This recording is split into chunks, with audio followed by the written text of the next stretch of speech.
নমস্কার বন্ধুরা, ডোনার রান্নাঘরে আপনাদের সকলকে স্বাগত জানাই।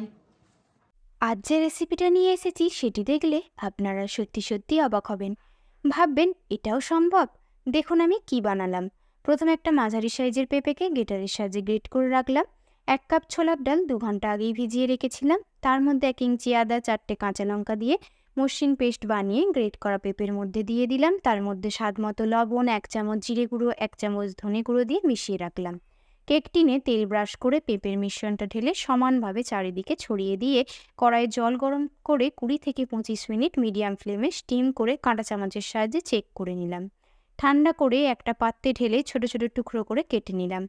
এরপরে ফ্রাইং প্যানে সাদা তেল গরম করে হাই ফ্লেমে টুকরোগুলোকে উল্টে পাল্টে ভেজে তুলে রাখলাম। এখন দেখুন আমাদের পেঁপে দিয়ে বানানো পনিরগুলো কতটা নরম হয়েছে। মিক্সির জারে আদা, কাঁচা লঙ্কা, কাজু বাদাম এবং টক দই দিয়ে একটা পেস্ট বানিয়ে রাখলাম।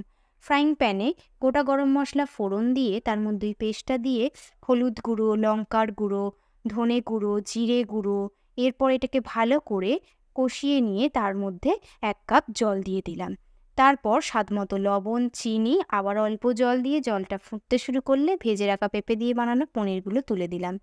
তারপর তার মধ্যে ধনেপাতা কুচি, গরম মশলা, ঘি দিয়ে নামিয়ে নিলাম।